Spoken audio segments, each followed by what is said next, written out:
दोस्तों जरा सोचकर देखिए, रात का वो पहर जब आप अपने घर में बड़े आराम से सो रहे हैं और तभी अचानक से आपको सांस लेने में तकलीफ होने लगती है, आपकी आंखों में जलन होना शुरू होती है और जब आप अपने बिस्तर से उठते हैं तब आप अपने परिवार वालों के साथ भी यही होता हुआ देखते हैं। आपको समझ नहीं आता कि ये सब क्या हो रहा है और इसी बेचैनी में आप घर से बाहर निकलते हैं, जहां बाहर निकलते ही आपको चारों तरफ लोग पागलों की तरह दर्द से तड़पते हुए अपनी आंखों को दोनों हाथों से ढककर डर से चिल्लाते हुए यहाँ वहाँ भागते हुए दिखाई देते हैं। तब आप भी अपने परिवार वालों को लेकर किसी हॉस्पिटल और क्लिनिक के पास जाने की कोशिश करते हैं और इस दौरान आपका पैर एक इंसान की लाश से टकराता है और जब थोड़ी कोशिश करके आप अपनी आंखों को खोलते हैं तो तब आपके पैरों के नीचे से जमीन खिसक जाती है, क्योंकि आप अपने चारों तरफ कई लोगों की लाशों को पड़ा हुआ देख रहे होते हैं।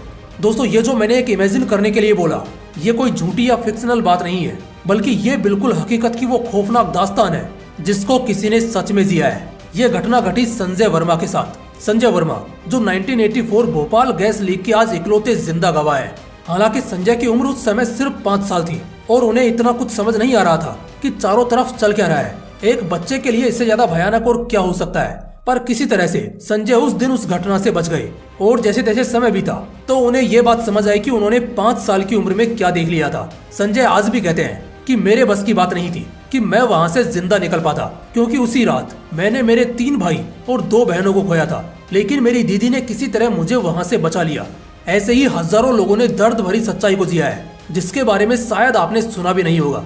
आपको ये तो पता ही होगा कि साल 1984 में भोपाल में गैस लीक हुआ था, लेकिन ये घटना आज तक इतिहास की इतनी डरावनी घटना क्यों मानी जाती है, इसके पीछे की वजह से आप अनजान होंगे।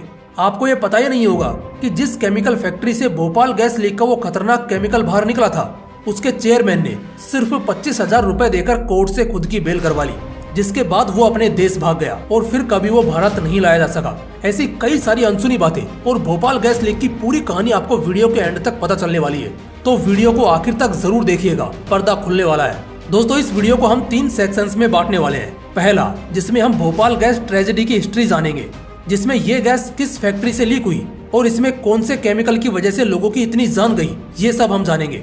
दूसरे सेक्शन में हम उन विक्टिम्स के बारे में जानेंगे जो किसी तरह इस दौरान अपनी जान बचाने में कामयाब रहे, लेकिन आज वो जिंदगी और मौत के बीच जूझ रहे हैं। और तीसरे सेक्शन में हम इस ट्रेजेडी से जुड़े हुए कुछ कंट्रोवर्शियल बातों को जानने वाले हैं, जिनके बारे में आपने आज तक नहीं सुना होगा। तो चलिए बढ़ते हैं पहले सेक्शन की तरफ। दोस्तों भोपाल गैस ट्रेजेडी मध्य प्रदेश के भोपाल में हुई घटना थी, जिसमें 3 दिसंबर 1984 को यूनियन कार्बाइड नाम की कंपनी में एक पॉइजनस गैस लीक हुई थी। सुनने में तो शायद आपको ये बहुत छोटी बात लगेगी कि सिर्फ एक गैस लीक हुई थी, लेकिन जब इस पर रिसर्च की गई तो पता चला कि ये गैस मिथाइल आइसोसाइनाइड थी। मिथाइल आइसोसाइनाइड के बारे में मैं आपको कुछ बातें बता दूं कि इस केमिकल का पेस्टिसाइड्स बनाने में ज्यादा इस्तेमाल किया जाता है, लेकिन ये गैस बहुत खतरनाक होती है। इस गैस में 22 से ज्यादा हैजर्ड केमिकल्स पाए जाते हैं, जो कि हवा में वाटर मॉलिक्यूल्स के साथ बहुत जल्दी रिएक्ट करते हैं, जिसकी वजह से इसके संपर्क में आने वाला कोई भी इंसान कुछ ही समय के अंदर कई तरह की प्रॉब्लम से जूझने लगता है, जैसे कि आंखों में जलन, सिर में बेहद दर्द होना और सांस लेने में बहुत ज्यादा तकलीफ होना। 2 दिसंबर की रात को यूनियन कार्बाइड कंपनी में यही गैस गलती से लीक हो गई थी, जिसका हर्जाना धीरे धीरे करके वहाँ के वर्कर्स के साथ वहाँ के लोगों ने भी चुकाया। उसी रात बस 2 घंटे में 3000 लोगों की जान चली गई और आगे आने वाले 1 हफ्ते में 15,000 लोगों ने अपनी जान गंवा दी। दोस्तों अब हम बढ़ते हैं वीडियो के दूसरे सेक्शन पर, जो कि है सर्वाइवर्स और विक्टिम्स के बारे में। शायद आपने ये बात पहले भी सुनी हो कि फिजिकल वेपन से ज्यादा खतरनाक नॉर्मल केमिकल वेपन्स होते हैं। ऐसा इसलिए क्योंकि फिजिकल वेपन सिर्फ गिनती में लोगों को मार सकते हैं, लेकिन अगर कहीं केमिकल वेपन का इस्तेमाल किया गया तो वो कितने लोगों को कितने साल तक मारता रहेगा, इसे गिना तक नहीं जा सकता। और ऐसा ही भोपाल में भी हुआ। इस घटना के बाद जो लोग बच गए उनमें 80% लोगों ने अपनी बची हुई जिंदगी दवाई के भरोसे या तो हॉस्पिटल में रहते हुए ही बिता दी, क्योंकि उनका शरीर अब इतना कमजोर पड़ चुका था कि उनके शरीर के ऊपर की जो स्किन की लेयर थी उस पर ढेरों अलग अलग तरह की प्रॉब्लम्स आने लगी, जिस वजह से एक सामान्य जिंदगी जीना अब उनके लिए नामुमकिन हो गया। और जो 20% लोग इस घटना से सही सलामत बच गए, उनकी भी आज कोई आवाज नहीं सुन रहा है। मैंने इस वीडियो के स्टार्टिंग में आपको संजय वर्मा जी के बारे में बताया था, जो कि आज भी उन विक्टिम्स के लिए न्याय की मांग कर रहे हैं। चलिए मैं आपको एक और दिल दहला देने वाली बात बताता हूँ। शायद आपको लग रहा होगा कि इस घटना के बाद जो वहाँ के सर्वाइवर्स थे उनको गवर्नमेंट ने अच्छे पैसे दिए होंगे ताकि वो अपनी आगे की जिंदगी ठीक तरह से जी सके। लेकिन कैसा लगेगा अगर मैं आपको कहूँ कि गवर्नमेंट ने सिर्फ उन्हें 25,000 रुपए दिए। ये मेरा कहना नहीं है, ये उन 50 लोगों का कहना है जिन्होंने भोपाल गैस लीक में अपने परिवार को खोया था। और 10 अक्टूबर 2022 को उन्होंने सुप्रीम कोर्ट के आगे काफी समय तक प्रोटेस्ट भी किया ताकि उन्हें उनके हक के पैसे मिल सके, जिससे वो अपने परिवार और बच्चों को पाल सके।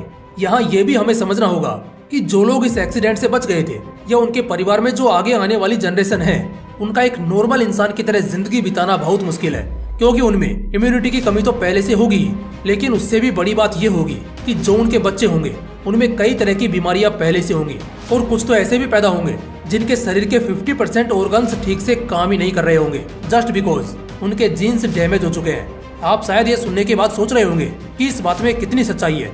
क्या सच में आज तक इस वजह से ऐसे बच्चे पैदा हो रहे हैं? 1985 में, यानी कि इस गैस लीक के 1 साल बाद ही National Institute of Research in Environmental Health ने एक रिपोर्ट निकाली थी, जिसमें उनके हिसाब से इस घटना में जो लोग बचे थे उनके आगे आने वाली जनरेशन में 90% बच्चे कई तरह की बीमारियों के साथ पैदा होंगे और करीब 1.5% बच्चे सीरियस फिजिकल प्रॉब्लम्स के साथ पैदा होंगे। यानी हो सकता है उन्हें ठीक से चलना तक भी कभी ना आए। और यहीं से शुरू होता है हमारे वीडियो का तीसरा सेक्शन, जो कि है कंट्रोवर्शियल फैक्ट्स। दोस्तों, अभी बस जिस रिपोर्ट की मैंने बात की थी, शायद आपको लग रहा हो कि ये एक पब्लिक रिपोर्ट होगी, लेकिन इस रिपोर्ट को कभी पब्लिक किया ही नहीं गया था। शायद सुनकर आपको झटका लग रहा हो कि हमारे इंडिया की एजेंसी जिन्होंने इस लीक के 1 साल बाद ही इस रिपोर्ट को बनाया था, उसने इसे पब्लिक क्यों नहीं किया, जिसका कारण आज तक पता नहीं चला है। पर इसके पीछे पॉलिटिशियंस का बहुत बड़ा हाथ कहा जाता है, जिस वजह से इसे आम जनता के सामने नहीं आने दिया गया था। अब मैं आपको राजकुमार केसवानी जी के बारे में बताता हूँ, जिन्होंने इस लीक के होने से 2 साल पहले ही लोगों को बता दिया था कि ऐसी घटना भोपाल में होने वाली है, लेकिन उनकी बात सुनी नहीं गई। असल में केसवानी जी के एक दोस्त मोहम्मद अशरफ, जिसकी 1981 में यूनियन कार्बाइड फैक्ट्री में ही डेथ हुई थी, जिसका कारण जब केसवानी जी ने पता किया तो उन्हें मिथाइल आइसोसाइनाइड केमिकल के बारे में पता चला, जो कि इस फैक्ट्री में लंबे समय से यूज किया जा रहा था। साथ में केसवानी जी को वहाँ के कुछ एक्स वर्कर से ये भी पता चला कि कंपनी के कई सारे केमिकल टैंक्स और इक्विपमेंट्स बहुत पुराने हो चुके हैं, जिन्हें बदला नहीं जा रहा है। केसवानी जी ने तब लगभग 7 से ज्यादा आर्टिकल्स उस कंपनी पर लिखे, जिसमें उन्होंने गवर्नमेंट को उस कंपनी का इन्वेस्टिगेशन करने के लिए कहा, लेकिन उनकी एक बार भी बात नहीं सुनी गई। यहाँ तक कि उन्होंने उस वक्त के मध्य प्रदेश के चीफ मिनिस्टर अर्जुन सिंह को भी इसके बारे में लेटर लिखा था, लेकिन उस पर भी उन्हें कोई जवाब नहीं आया। तब जाकर उन्होंने आखिरी आर्टिकल, जो कि गैस लीक से 4 महीने पहले उन्होंने लिखा था, उसे पब्लिश किया, जिसका उन्होंने नाम रखा था भोपाल आपदा के कगार पर, जिसमें उन्होंने बताया कि किस तरह से आगे आने वाले समय में उस फैक्ट्री के रूप में भोपाल पर बहुत बड़ा खतरा आने वाला है। लेकिन उनकी इस बात को भी गवर्नमेंट ऑफिशियल्स ने ध्यान में नहीं रखा, जिसके 4 महीने बाद ही ये हादसा हुआ और कंपनी में खराब गैस टैंक्स और पाइपलाइंस ने अनगिनत हजारों लोगों की जान तो ले ही ली और आने वाले कई जनरेशन तक को भी बर्बाद कर दिया। इसी से रिलेटेड एक और कंट्रोवर्शियल फैक्ट मैं आपको बताना चाहूंगा कि यूनियन कार्बाइड की कंपनी के उस वक्त के चेयरमैन वारेन एंडरसन को सरकार ने अरेस्ट तो किया था, लेकिन उसके कुछ ही समय बाद एंडरसन ने 25,000 रुपए देकर अपनी बेल करवा ली और हमेशा के लिए अपने देश से भाग गया। लेकिन आज तक इसका जवाब नहीं दिया गया है कि क्या सोचकर उसकी बेल को एक्सेप्ट किया गया था और इसमें किन किन लोगों ने उसकी मदद की थी। तो दोस्तों, ये थी भोपाल गैस ट्रेजेडी की कहानी, जिसमें मैंने अपनी रिसर्च के अकॉर्डिंग हर एक चीज इंक्लूड करने की कोशिश की है।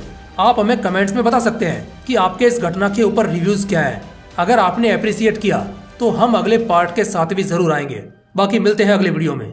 जय हिंद, जय श्री कृष्णा।